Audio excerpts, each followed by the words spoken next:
जो ये पूरा विवाद है उसमें आज एमएनएस के कार्यकर्ता सड़क पर उतरे और उसके बाद आज ये सियासी तूफान इसलिए भी बड़ा हो गया क्योंकि बीजेपी के एक सांसद हैं निशिकांत दुबे और वो कह रहे हैं कि छत्रपति शिवाजी महाराज, पेशवा जी, तिलक जी, सावरकर जी, अंबेडकर जी, महात्मा फूले जी के महाराष्ट्र को राज ठाकरे और उद्धव ठाकरे मुंबई नगर निगम जीतने के लिए पूरी तरह से हावी हो गए हैं, उसे बदल रहे हैं।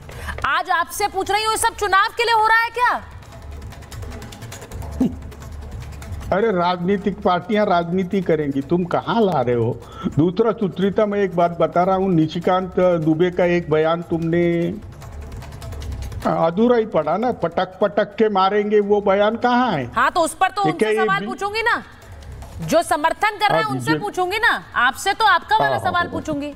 हाँ एक बात मैंने, उन्होंने बहुत स्पष्ट बोला, महाराष्ट्र में कभी प्रभु ने अवतार नहीं लिए, लेकिन महाराष्ट्र ये संतों की भूमि है।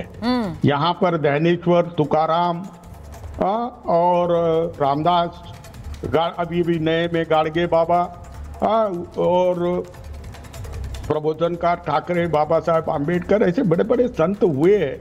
ज्योतिबा फुले श्री के सामाजिक क्रांति के जन्मदाता हुए हैं। और महाराष्ट्र के अंदर मैं एक बात स्पष्ट करता हूं सुचरिता जी, मैं खुद हिंदी भाषी हूं, लेकिन मैं महाराष्ट्र में पैदा हुआ, महाराष्ट्र के किसानों में काम कर रहा हूं, आदिवासियों में काम कर रहा हूं और मुझे मराठी आती है। तो जो लोग यहाँ व्यवसाय करते हैं उनको मराठी आनी चाहिए, लेकिन कोई मराठी की सख्ती थप्पड़ मार के करे उसका मैं स्पष्ट विरोध करता हूं। देखिए अब ये मामला जो है, अब ये मामला उस गुंडागर्दी, उस गुंडई से भी आगे बढ़ गया जो हमने सड़क पर देखी है। अब तो ये ऐसा लग रहा है ये महाराष्ट्र वर्सेस यूपी बिहार हो गया है। ये महाराष्ट्र वर्सेस यूपी बिहार होगा तो क्या ये अच्छा होगा? मैं आज इसलिए कहती हूँ क्योंकि यूपी बिहार में जो नेता बैठे हैं वो भी बयान दे रहे हैं। मुझे क्लियर, हाँ बोलिए कंप्लीट करिए। देखो देखो देखो देखो ये मैसेज गलत जा रहा है।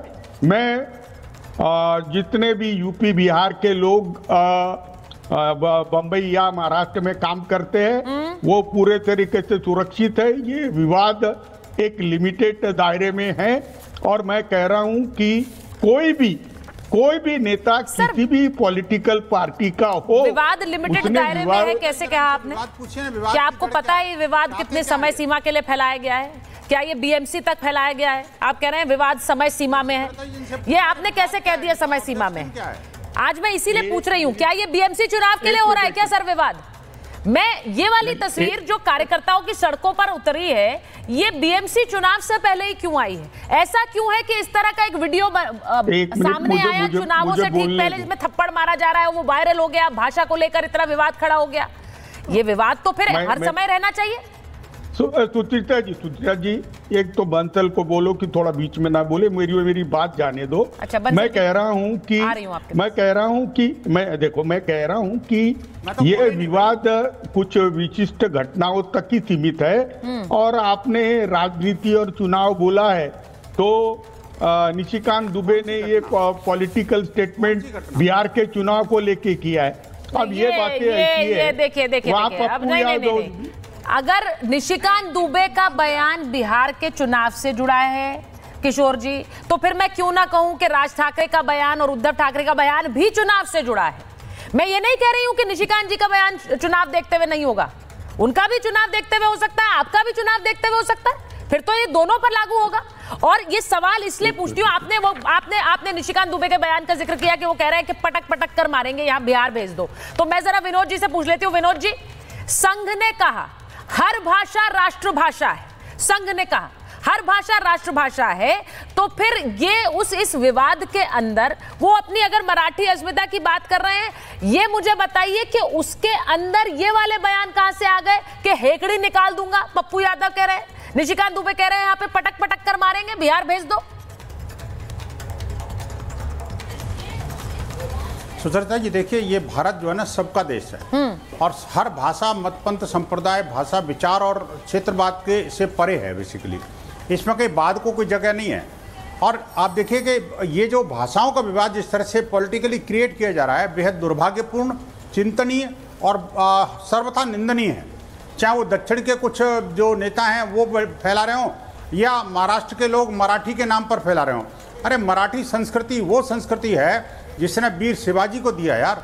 मराठी संस्कृति वो संस्कृति है जिसने के मराठाओं को दिया, जिसने भारत की अस्मिता और उसकी हिंदुत्व की रक्षा के लिए सर्वस्व बलिदान कर दिया। हाँ। मराठी तो वो संस्कृति है जिसमें एक जिहादी को नहीं घुसने दिया भारत के अंदर। आप मुझे बताइए कि आज जो है ना स्थितियां ये हो गई हैं, मराठी के नाम पर, भाषा के नाम पर जिस तरह का विद्वेष फैलाया जा रहा है। अरे भाई मराठी से किसको घृणा है? मराठी कौन नहीं चाहता? आप महाराष्ट्र की बात छोड़ दीजिए, महाराष्ट्र की बात छोड़ दीजिए सुचरिता जी।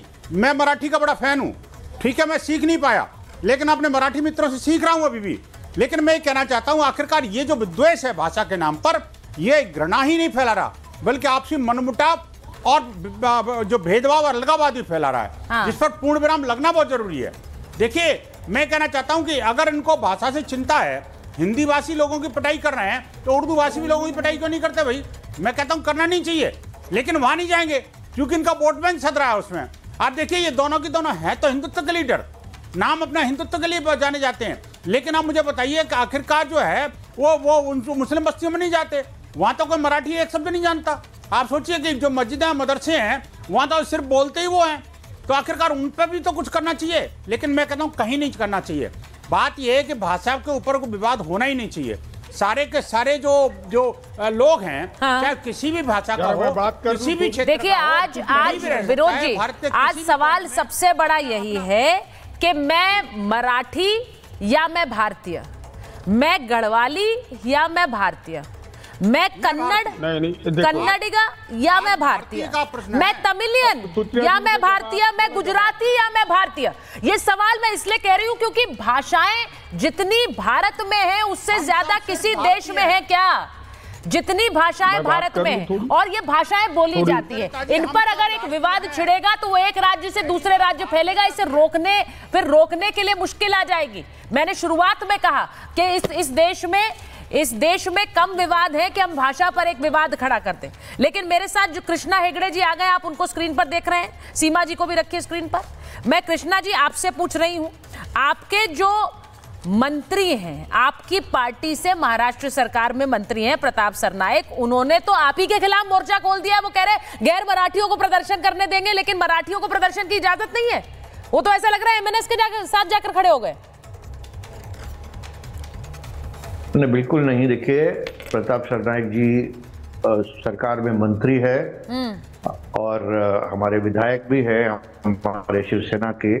और आपको बताना चाहता हूं कि जहां मीरा रोड पर ये प्रदर्शन हुआ, वहां के वो 4 बार के विधायक हैं और इसके लिए एक विधायक का जो कर्तव्य है कि वोटरों के बीच में रहे, उनके एरिया में जब ऐसा कुछ होता है तो वहां पर रहे। और इसके लिए प्रताप सरनाईक जी वहां पर गए थे और मुझे लगता है कि एक विधायक होने के इससे उन्होंने अपना कर्तव्य पूरा किया है। लेकिन कोई सरकार के खिलाफ नहीं है। और उन्होंने जो मैं आपको कहना चाहता हूं, देखिए मराठी जो है वो प्राथमिकता है। महाराष्ट्र में जो भी रहते हैं उनको मराठी बोलनी चाहिए, सीखनी चाहिए और आनी चाहिए, इसमें कोई दो मत नहीं है। सरकार की जो राज्य भाषा है वो मराठी है, सरकार का कामकाज मराठी में चलता है और मैं कहता हूं कि प्राथमिकता है हमारे लिए और होना भी चाहिए, क्योंकि जो हमारा देश बना है, जो राज्य बने हैं वो लिंग्विस्टिक लाइंस पर बने हैं और हर जो राज्य है उसको अपना अपना जो लैंग्वेज है, भाषा है, उस पर गर्व है। और इसी तरह मराठी पे बिल्कुल नहीं कह रही हूँ कृष्णा जी। अब ये वही बात हो गई जो शुरुआत में मैंने कहा। कृष्णा जी, मैंने एक शुरुआत में बात कही कि मराठी या भारतीय, कन्नडिगा या भारतीय, तमिलियन या भारतीय। अब आपने कहा वो विधायक हैं तो वो अपना रोल निभा रहे हैं, तो अब मैं पूछूंगी वो विधायक पहले या मंत्री पहले? वो अपने मंत्री और सरकार के हैसियत से क्या रोल निभाएंगे? ये मनसे का जो प्रदर्शन था उसको इजाजत नहीं थी, ये तो खुद मुख्यमंत्री कह रहे हैं, देवेंद्र फडणवीस का बयान है। तो अगर वो ये कह रहे हैं तो इन्हें भी ये बात समझानी चाहिए या फिर ये कहना चाहिए कि गैर मराठियों को करने दे रहे हो, इनको नहीं करने दे रहे हो? ये तो उकसाएगा। देखिए आपने ही आपके प्रश्न का जवाब